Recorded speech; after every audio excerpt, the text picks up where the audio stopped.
Thessalonians chapter 4, Màá mọ̀ kà láti inú ìwé Tẹsalóníkà kínní orí kẹrin verses 13 to 18. ẹsẹ̀ kẹtàlá sí ìkejìdínlógún. 1 Thessalonians chapter 4, verses 13 to 18. Tẹsalóníkà kínní orí kẹrin ẹsẹ̀ kẹtàlá sí ìkejìdínlógún. But I do not want you to be ignorant, brethren, concerning those who have fallen asleep, lest you sorrow as others who have no hope. For if we believe that Jesus died and rose again, even so God will bring with him those who sleep in Jesus. For this we say to you by the word of the Lord, that we who are alive and remain until the coming of the Lord will by no means precede those who are asleep. For the Lord himself will descend from heaven with a shout, with the voice of an archangel, and with the trumpet of God, and the dead in Christ will rise first.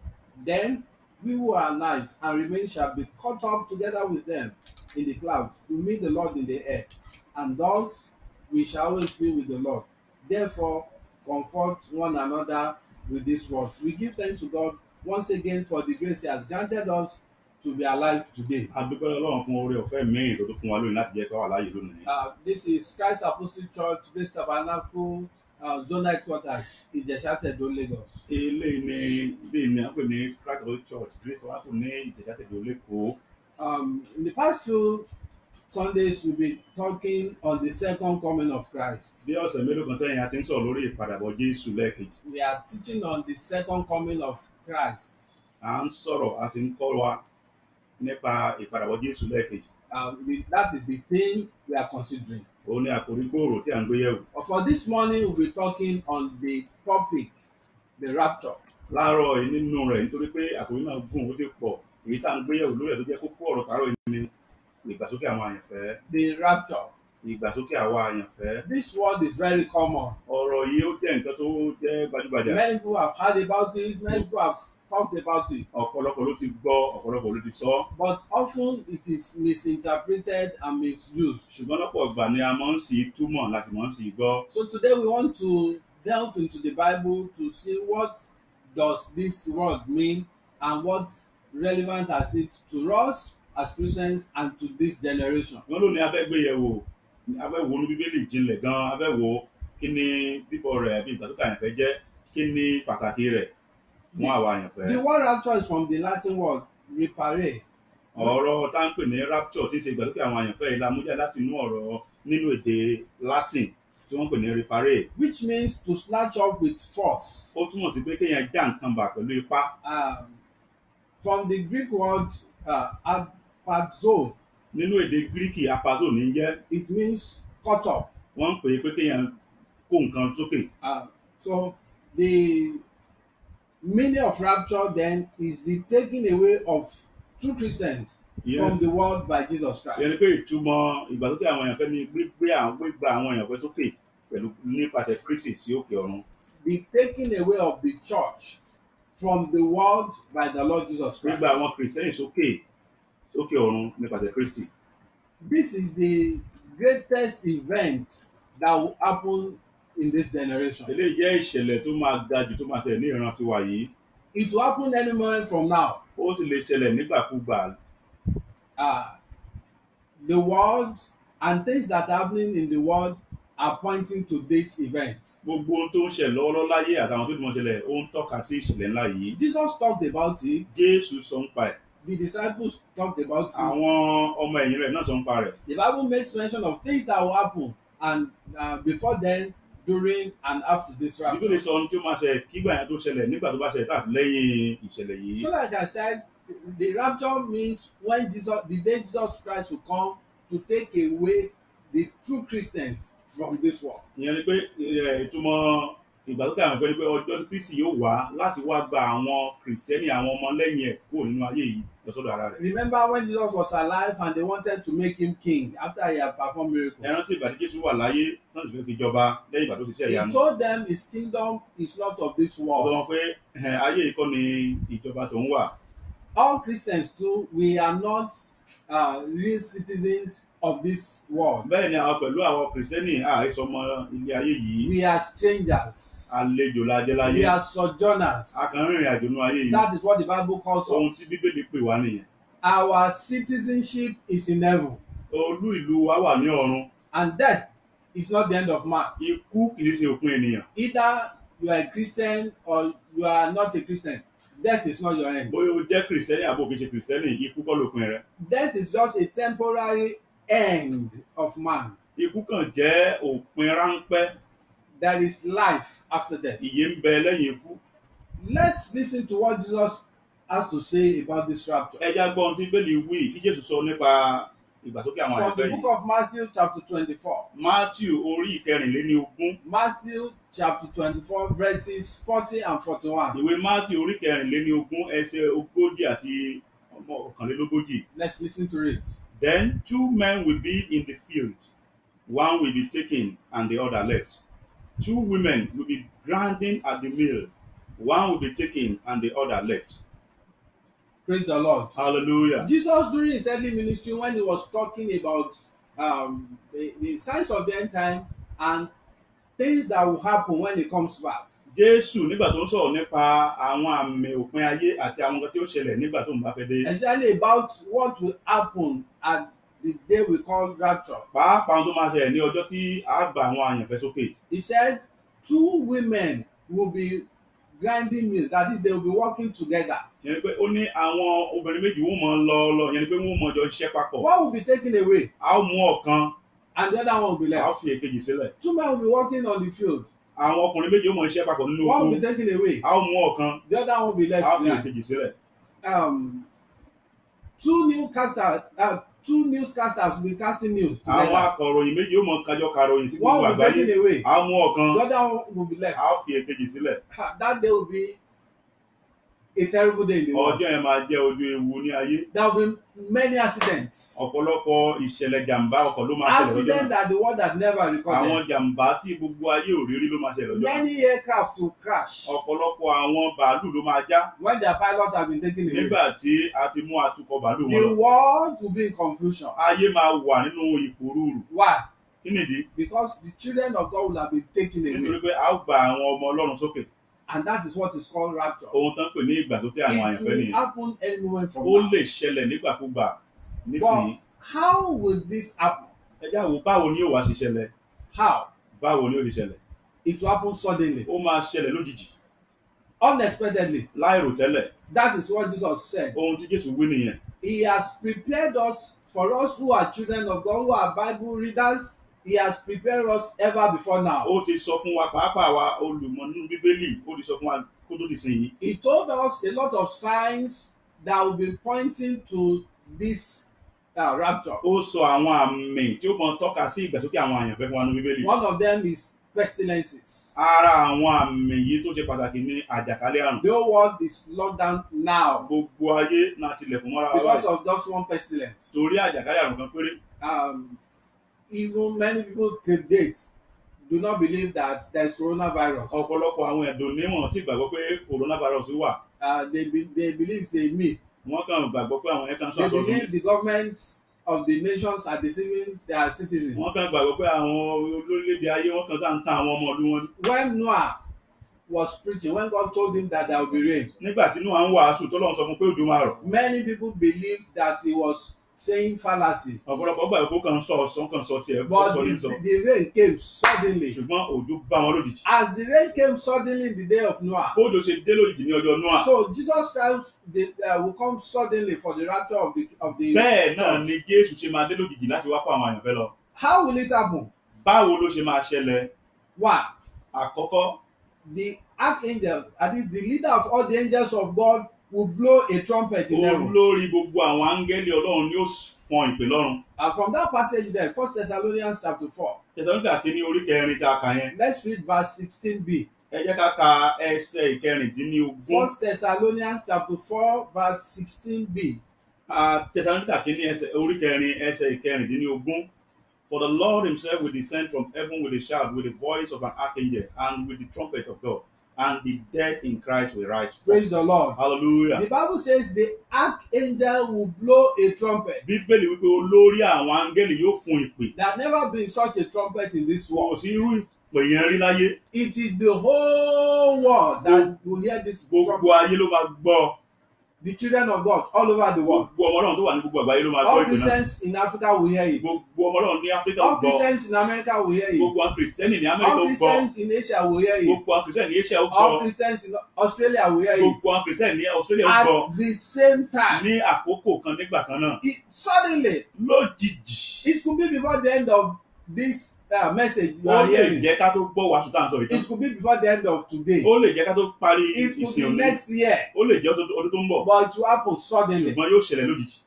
Immediately the trumpet is blown. Lẹ́yìn kété tá a bá ti gbọ́ ìpè yìí The tán, next thing that will happen, ohun tó máa ṣẹlẹ̀ lẹ́yìn rẹ̀. Jesus will descend with many angels. Jésù máa sọ̀kalẹ̀ pẹ̀lú àwọn áńgẹ́lì As that púpọ̀. passage tells us, Ní ìwé Bíbélì yẹn ti sọ fún wa. that Jesus will come with his angels. Pé Jésù yóò sọ̀kalẹ̀ pẹ̀lú àwọn áńgẹ́lì rẹ̀. It will be a convoy of angels. Ó jẹ́ àwọn ọ̀gọ̀rọ̀ ogun áńgẹ́lì tí ó pọ̀. If you have ever seen an head of state moving in convoy, Tẹ́ bá ti rí olórí eléyìí tó ń lọ pẹ̀lú àwọn ọmọ ogun lẹ́yìn rẹ̀ rí. you know, head of states don't travel alone. Ẹ rí bá àwọn olórílẹ̀-èdè yìí wọ́n dárìn. When they go in convoy. Tán bá ń lọ wọ́n ń lọ Now, papọ̀ ní lọ́wọ̀ọ̀wọ́. there are special advisors who go with them. Àwọn tó ń gbà wọ́n lámọ̀ràn ó lọ pẹ̀lú wọn. There are PAs who go with them. Àwọn tó ń ràn wọ́n lọ́wọ́ nínú iṣẹ́ Military òkèèrè náà. people who go with Àwọn them. ológun ló darapọ̀ mọ́ wọn. That day will be a great day, children of Ọjọ́ yẹn God. máa jẹ́ ọjọ́ ńlá ìyẹn Ọlọ́run. Angels will move in convoy with the Lord Àwọn Jesus áńgẹ́lì ọ̀gọ̀rọ̀ áńgẹ́lì ni ó tẹ̀lé Olúwa Ọlọ́run ọba because wa. he's coming for his church. Torí pé ó ń bọ̀ wá kórè ìjọ rẹ̀. And that is why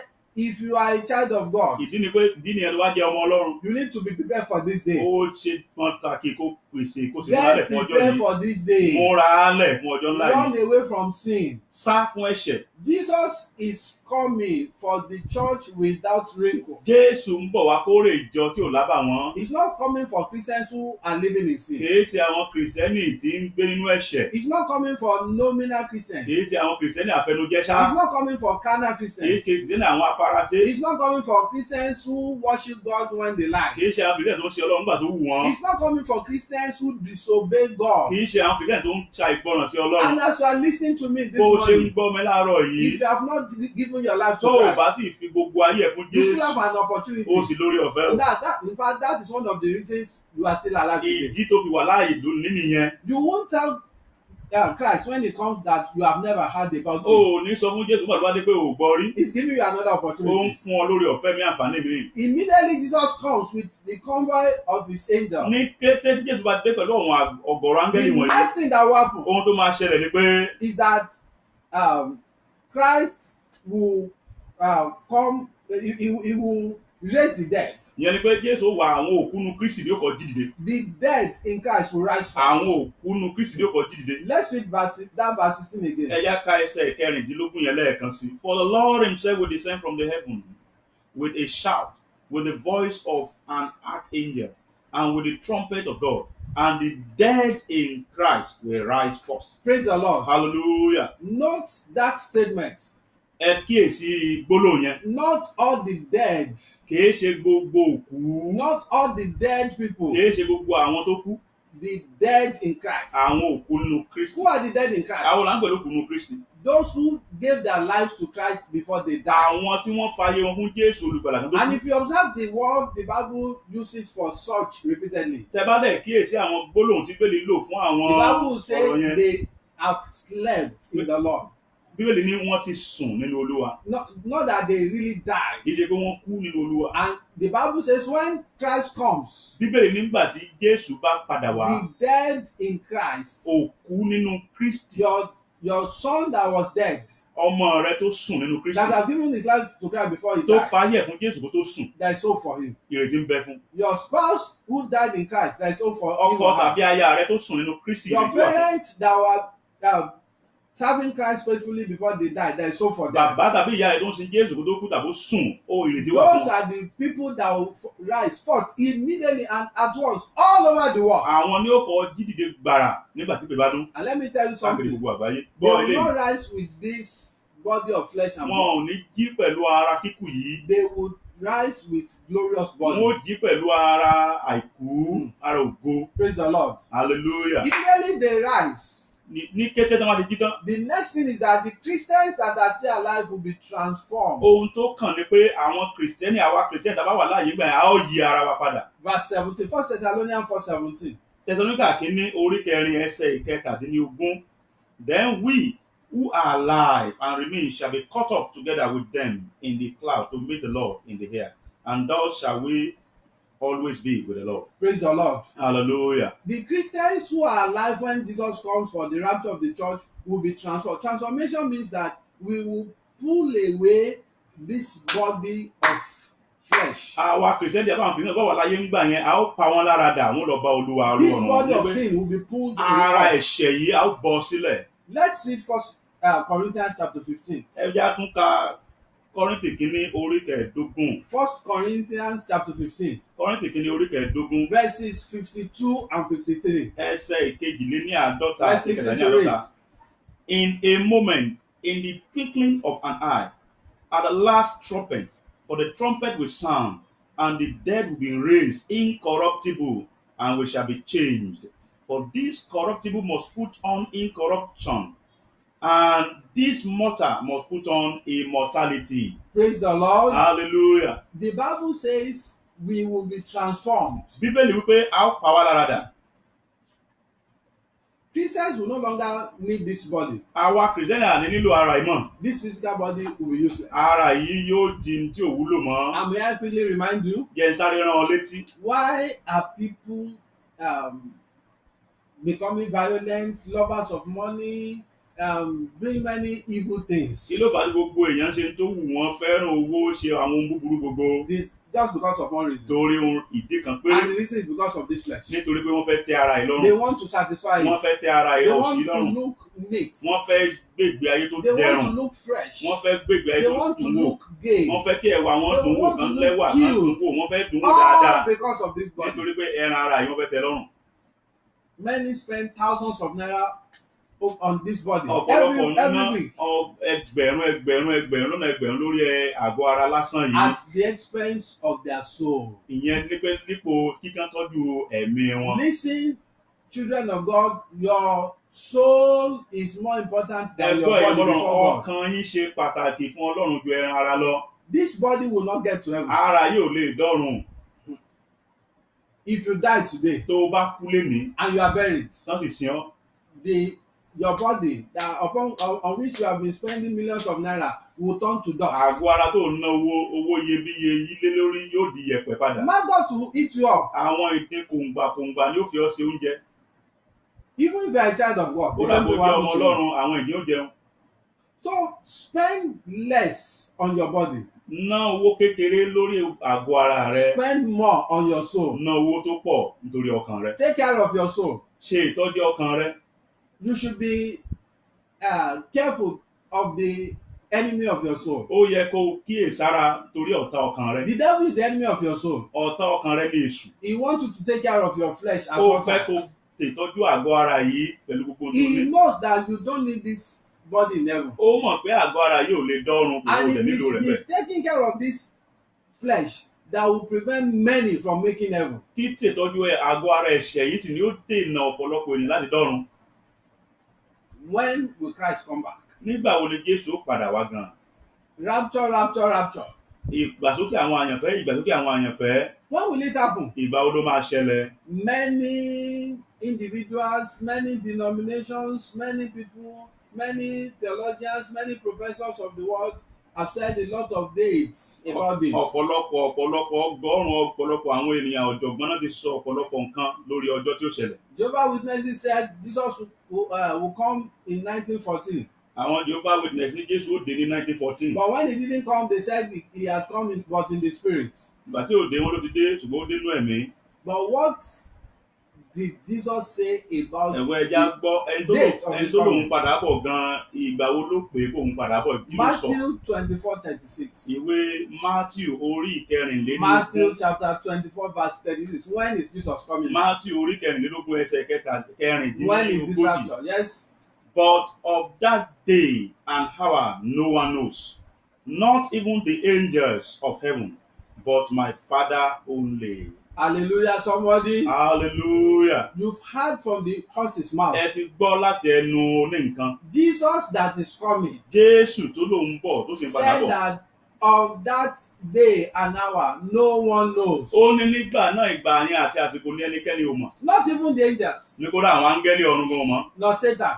Sàtánì gan ò mọ̀. So don't be deceived Má jẹ́ kí ẹnikẹ́ni ó tàn ọ́ jẹ. by any so-called preacher or theologian. Àwọn onímọ̀ ìjìnlẹ̀ bíbélì tàbí àwọn àlùfáà má jẹ́ kẹ́nikẹ́ni ó tó tú ọ jẹ. Jesus has told us that no one knows that day. Jésù ti sọ fún wa wípé kò sí alààyè ẹ̀dá kan tó mọ̀ ọ́. Remember at the beginning of this message, I told you this event to take, it will come up suddenly. Mo sọ fún wa nígbà tá a bẹ̀rẹ̀ ìwàásù yìí pé ohun tá à ń sọ̀rọ̀ nípa ìgbàsókè yìí lójijì ló máa ṣẹlẹ̀. In 1992, Ní ọdún 1992, around there was a prediction that Jesus Christ would come àwọn kan sọ àsọtẹ́lẹ̀ pé Jésù ó dé in October.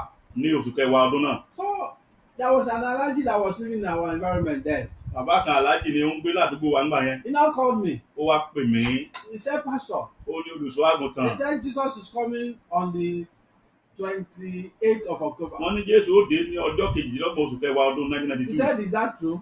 Ó wá béèrè lọ́wọ́ àwọn pé tí òótọ́ ni. I said, no. Wọ́n láwọn ní irọ́ nípa. I said it affirmatively. Mo sọ bí ẹ tó dá mi lójú. He said, why am I so sure? Ó ní bóòlù ló ṣe dá ọ lójú I báyìí. now told him about this verse. Mo wá sọ ẹsẹ̀ bíbélì yìí. That Jesus, the person that is coming, said, no one knows when this will happen. Pé Jésù ni tó ń sọ̀rọ̀ tó lòun padà bọ̀ tó sì ń padà bọ̀ yìí sọ fún wa pé kò sẹ́ni tó mọ ìgbà tó ń padà dé.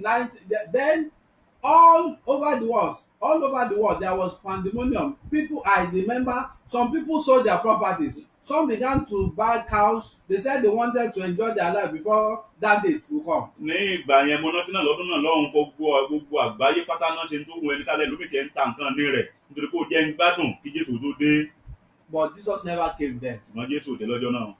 Because no one knows when it Nítorí will wọ́n come. ti sọ pé kò sí ẹnìkan tó mọ̀ ìgbà tó ń padà. So don't be deceived. Má jẹ́ kẹ́nikẹ́ni ó He sàn can ọjọ́. come before the end of Ó today. lè dé kó ní ọjọ́ òní ó tó lọ. Be prepared for his coming every day. Máa múra álẹ̀ di bíbọ̀ rẹ̀ lójoojúmọ́. Why is he coming back? Kí ni ìdí tó fi ń padà bọ̀ gan? Why the rapture? Kí ni ìdí tí ìgbàsókè àwọn àyàn tó fi ṣẹlẹ̀? Why is Jesus coming to take the church away Kí from ni the ìdí world? Jésù ń bọ̀ láti wá kó àwọn àyànfẹ́ rẹ̀ Why does sókè? he not leave us in the world so that we continue Kí ni forever? ìdí tí òfin fi wálẹ̀ sínú ayé káàtì ẹ̀mọ́ tẹ̀síwájú ní láéláé? Listen to 6 reasons why Jesus Ẹgbọ́n Christ is ìdí coming back. mẹ́fà tí Jésù fi ń padà bọ̀. 1.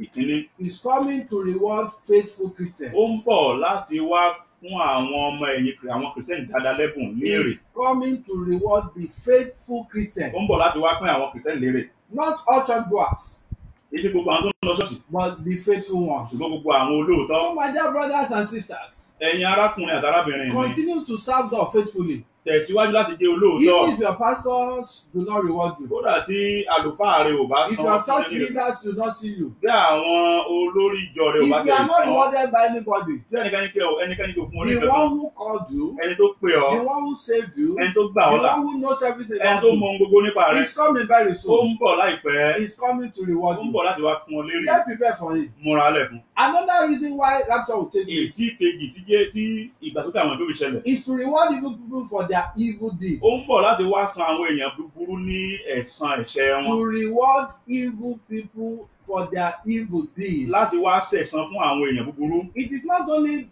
the godly that Jesus will reward. Kì í ṣe àwọn èèyàn bí Ọlọ́run ẹni ọkàn bí Ọlọ́run ni Jésù máa san lẹ́san. In Matthew chapter 25 from verse 31 to 46, Jesus makes us realize that the godly people will receive their rewards, the ungodly too will receive their reward. Nínú ìwé Mátíù orí kẹẹ̀ẹ́dọ́gbọ̀n ẹsẹ̀ kọkànlélọ́gbọ̀n síwájú, ó sọ fún wa pé àwọn ẹni bí ó gba èrè wọn, àwọn ẹni rere náà ó sì gba èrè So if you wọn. are one of the ungodly, God is giving you the grace to repent today before he comes. Tí ìwọ náà bá jẹ́ àwọn ẹni bí èèyàn búburú ni ọ́, Jésù ń bọ̀ láti wá fún ọ lẹ́san. The third reason why rapture will take place Ìdí kẹta tí ìgbàsókè àwọn àyànfẹ́ ṣẹlẹ̀. is to change saints from mortality to immortality. O ní láti wá pa àwọn àyànfẹ́ láradà kúrò nínú ara kíkú lọ sí ara To ìkú. change saints from mortality to immortality. Láti wá pa àwọn àyànfẹ́ láradà kúrò ní ara fún wọn ní This ara body is a ìkú. mortal body. Ara yìí ara tó ń kú ni. No matter how old you are, you will die. Bó ṣe dàgbà tó ó kú jọ kan. But Methuselah was the oldest person on earth. Ọkùnrin tá ń gbé Mẹ̀túdà ló dàgbà jù láyé. He spent 969 Ó years. lo náírà 69 years Yet láyé. he died.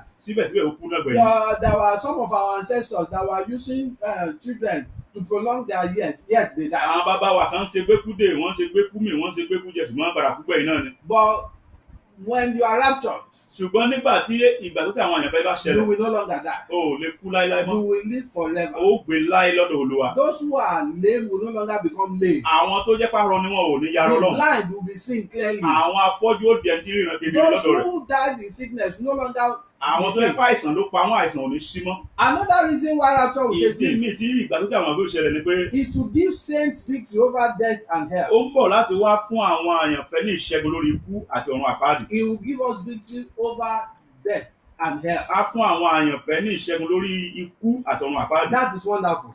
ìyẹn jẹ́ ohun tó yanilẹ́nu púpọ̀. The most dreaded thing on earth today ohun is tí àwọn death. èèyàn bẹ̀rù jù láyé òun ni kú.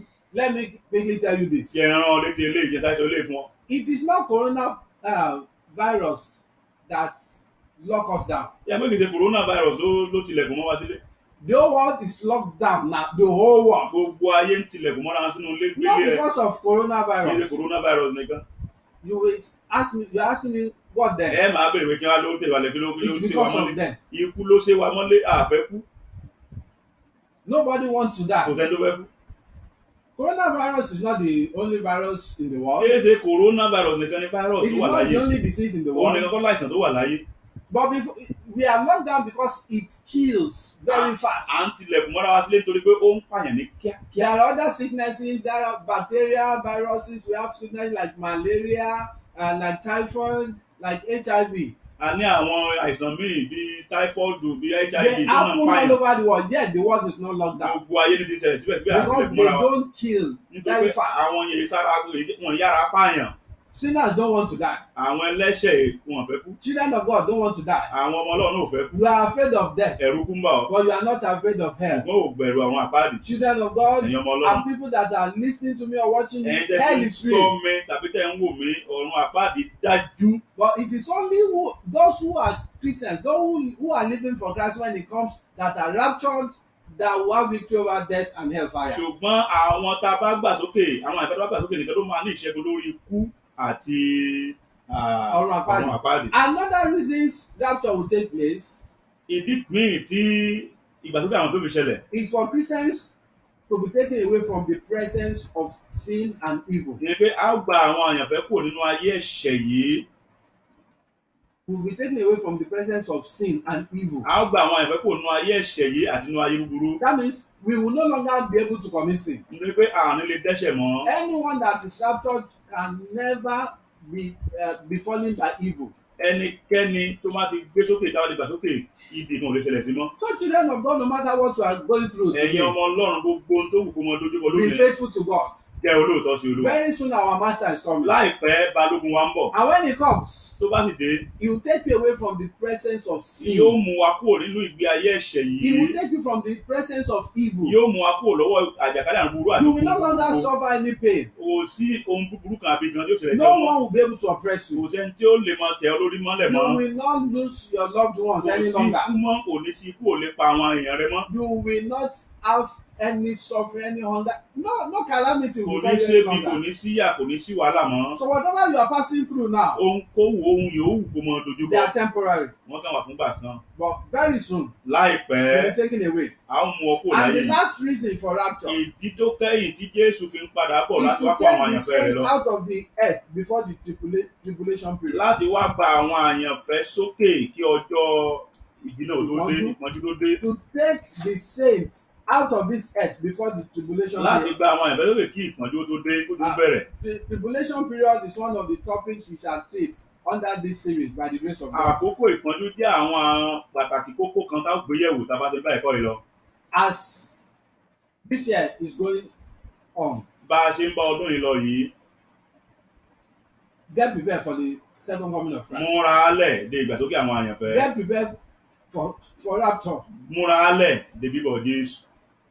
Run away from sin. sá fún ẹ̀ṣẹ̀ Live a holy life gbé ìgbé ayé ìwà mímọ́ and an obedient life. àti ìgbé ayé ìgbọràn. That is the only thing you can do. kọ́kọ́rọ́ tó ti dájú tó lè lò nìyẹn. Don't be afraid of sin. Don't be afraid of sin, mọ́ bẹ̀rù ẹ̀ṣẹ̀ nìkan but be afraid of God. bẹ̀rù Ọlọ́run. If you fear God, tó bá bẹ̀rù Ọlọ́run you will run away from sin. ó sá fún ẹ̀ṣẹ̀. Many are living a life of sin today. ọ̀pọ̀lọpọ̀ ń gbé ìgbé ayé ẹ̀ṣẹ̀ lénìí. because they are not afraid of God. They Nítorí don't fear God. nítorí pé wọn bẹ̀rù Ọlọ́run. As we continue in this lockdown, Bá a ṣe ń tẹ̀síwájú nínú ìgbélé yìí, live your life for God. gbé ìgbé ayé ẹ̀ fún Read Ọlọ́run. the word of God the more. Ká ọ̀rọ̀ Ọlọ́run dáadáa. Get prepared for the rapture, Múra álẹ̀ fún ìgbàsókè. and the Lord will bless you. Ọlọ́run á dẹ̀ bùkún fún ọ. Shall we pray? Ẹ jẹ́ ká gbàdúrà. Lord, we want to thank you this morning again. Your word has gone out, Holy Spirit. We pray, Holy Spirit, that this word will be of a benefit to as many lives that will listen to it. And many souls will be snatched away from the hand of the devil. And God, you through by this word populate your kingdom in the mighty name of Jesus. Amen. Thank you, Holy Spirit. Thank you, Lord. For in Jesus' mighty name we have prayed. Amen. Praise God. Hallelujah. Thank God for His word as yet went out this morning. As we have prayed that God will use His word to gain more souls to His kingdom in Jesus' name. Amen. Like I've told you in the beginning of this message, it is Christ Apostolic Church, Grace Tabernacle, Ijesha, in Lagos State. We are streaming live through via Facebook because of the lockdown, and we are praying that even if after now, by the grace of God, as we are defeating the coronavirus, we still continue to do this. So if you are blessed with this program, I pray that blessing you have received this morning will permanent in the name of Jesus. Amen. Please, our account number, please give me the account number. Our account number will be mentioned now, please. Please, if you have anything to give to the church, please you can drop it in the church account. The account name is Christ Apostolic Church or CAC Grace Tabernacle Ijesha. CAC Grace Tabernacle Ijesha. CAC Grace Tabernacle, that is the account name. And the account, that is the bank, is FCMB. First City Monument Bank. FCMB. And the account number is 074 895 3010. I come again, account number 074 895 3010. And for the last time, account number again 074 895 3010. You are blessed in Jesus' name. If you're a member, you can drop your offering and tithe there. And if you are not a member, you can send your donation, because we are trying to look for palliative measure for the people that our society and God has been helping us. We have started, and we believe that God will use you as well. You are blessed in Jesus' name. This program again will come up live again next Sunday by the grace of God. And subsequently as well on Monday we have our Bible study. That is, for now during the lockdown, we have it 6 to 7. That is every morning. We still have it on Facebook 6 to 7 p.m. on Monday. And likewise, we have an interdenominational prayer program that comes up every Thursday program, every Thursday. Now, before it usually to be 8 to 10. But because of this lockdown, we have it for just 1 hour on the Facebook. We stream it live on this week Thursday, 9 to 10 a.m. You are blessed as you join in Jesus' name. God bless you. Before we round up, I would like us to pray for Nigeria as well as the entire world that are ravaged by this coronavirus. Father, in Jesus' name, Amen. Lord, we want to thank you for your hand upon Nigeria and the entire world. We thank you because you are in control of the whole world. Accept our thanks in Jesus' name. Amen. Lord, we ask for mercy upon our nation, Nigeria. Have mercy on us in Jesus' name. Amen. The sins of our leaders and the sins of our children and our own sins that are doorways through which Satan and evils enter into this country. Lord, forgive in Jesus' name. Amen. Wash away our sins in Jesus' name. Amen. We commit all other countries of the world and continents to you. Lord, forgive their sins in Jesus' name. Amen. Wash away their sins with your blood in Jesus' name. Amen. And Lord, we pray that as many who are down, who are afflicted by this coronavirus, that your healing hand will touch them this morning in Jesus' name. Amen. The Bible says he sent forth his word and healed them and delivered them from their destructions. The Bible says by your stripes we are healed. Lord, I command healing upon those who are inflicted by this coronavirus in Nigeria and all over the world in Jesus' name. Amen. And the families that are bereaved, Father, console them in Jesus' name. Amen. Take care of the family members that are left behind in Jesus' name. Amen. We pray for all of us, our viewers and listeners, and every one of us, that your blood will protect us against this pandemic, as the blood of the Lamb protected the Israelites in the land of Egypt from plagues, from death, untimely death. Lord, let your blood protect us in Jesus' name. Amen. And give us the grace to repent, to turn from our sins and turn unto you in Jesus' name. Amen. Let many turn to you at this period. Amen. And let your church continue to march forward. Amen. At the end of our race, let us make heaven. Amen. Thank you, Lord, because you grant our request Hallelujah. for praying in Jesus' name. Amen. Now may the grace of our Lord Jesus Christ, Amen. the love of God, Amen. the fellowship of Holy Spirit Amen. be with us now and forevermore. Amen. Amen. Amen. Jesus. Thank you. God bless you.